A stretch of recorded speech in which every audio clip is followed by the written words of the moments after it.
Hey everyone, on today's episode we're going to be making some pizza. We're going to start with the sauce, and here I have all the ingredients. So, it's pretty simple for the sauce. It's just a can of San Marzano's tomatoes. You can use any canned tomatoes. You're going to drain out the extra liquid in it, because most of the time it's just ground up lesser quality tomatoes, and they're pretty bitter when cooked, so I would recommend draining them. Then you're gonna put in some basil, some tomato paste, some salt, and some olive oil, and then you're just gonna take an immersion blender like this and blend it up. You don't need to drain it, or you don't need to put it into anything but the can. So yeah, it's pretty good in that way. You also don't need to cook it because it cooks in the oven. So it's pretty simple to make. You can always buy pre-bought, and there's nothing wrong with it. A lot of the times we will if we don't feel like making this. This is what it looks like at the end. So for your toppings, you can really choose whatever you want.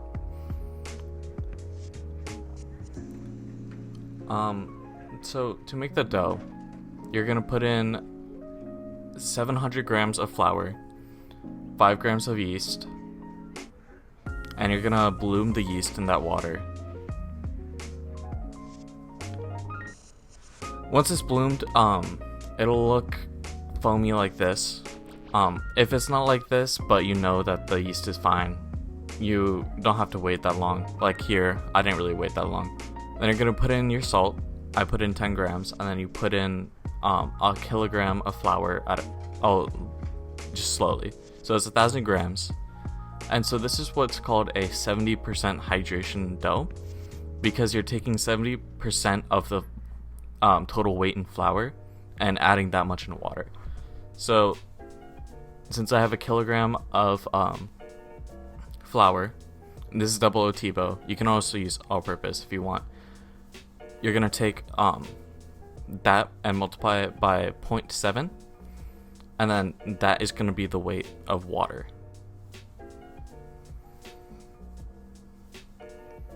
You just slowly add in the flour, making sure that all of it gets hydrated, and it'll be really sticky at the end, but that's okay, that's how it should be. So, yeah.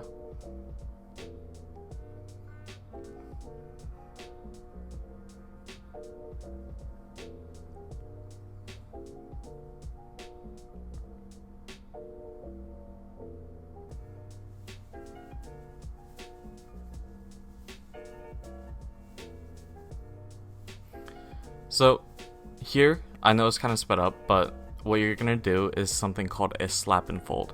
So you're going to pick it up by the side, slap it over on itself, and fold it over. Like this. This is going to develop the gluten a little bit, and since it's so sticky, you can't just knead it like normal. You kind of have to do this, or it'll just stick to your counter in your hands. And so I'm just going to do this over and over until it comes together as a nice little dough ball.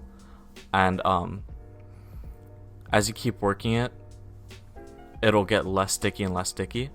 And then you'll be left with something like this. You do not need to add any more flour. It'll mess up the hydration. So all you have to do is keep kneading it, and it will come together like a nice, like this.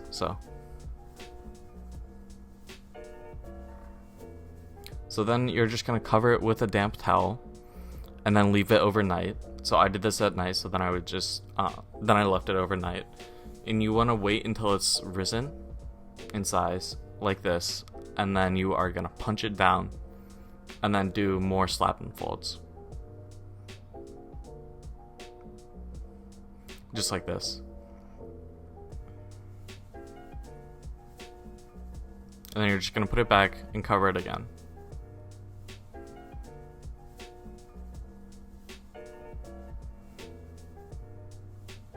So you're going to do that for about 2 days, letting it rise and then punching it down over and over to develop, one, the gluten, and then the flavor.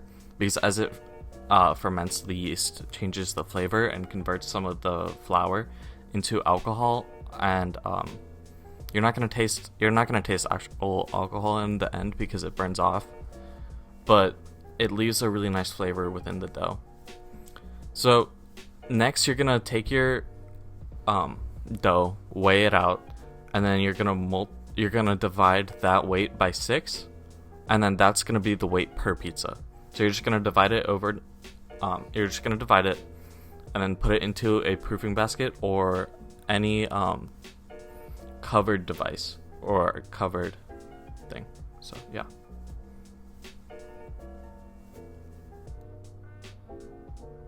So when shaping the dough, all you're gonna do is put it in a well of flour. This dough was prepackaged and was not the dough that we made, but it's the same technique except for it's a little bit more difficult. So everyone messes up a few pizzas. It's okay. Don't be afraid. But all you're gonna do is stretch it out. It doesn't have to be perfectly round or even. It's gonna be a lot easier to stretch than this, but yeah. Once you get a nice round disc or whatever you want, about the size that you want, you're gonna put it onto a really well floured pizza peel, or you can also use a cutting board if you don't have a peel.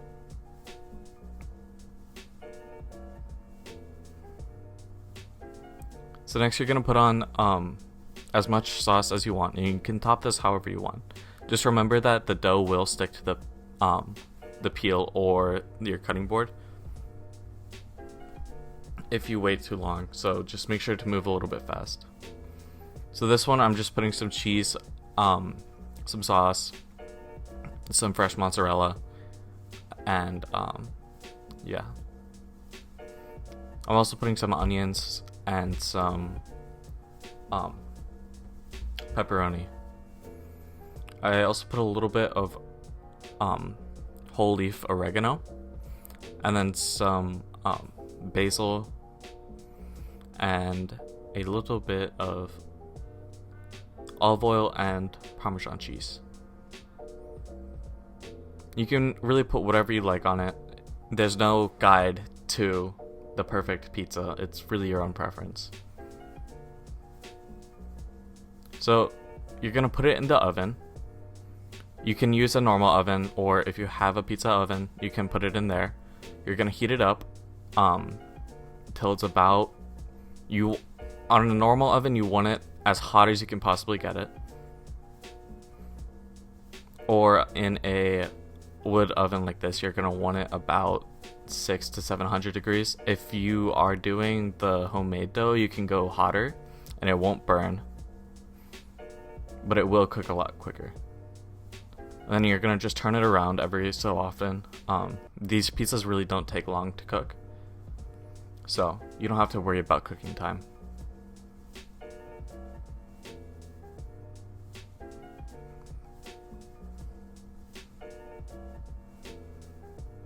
So this is what the final pizza looks like. It's nice and crispy. The cheese is nice and browned. So yeah.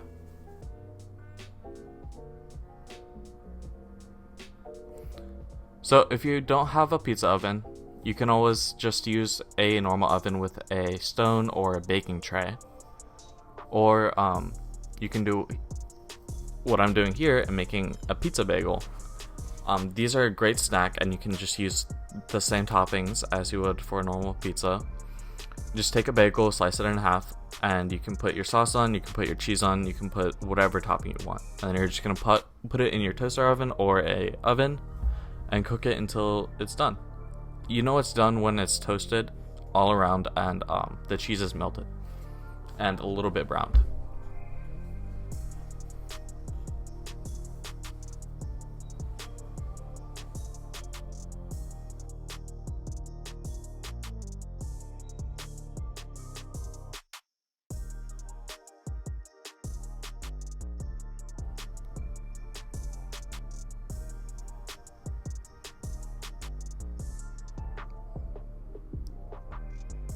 So here I'm just putting it into the oven, and I have it set at 250. It says 225, but it was set to 250.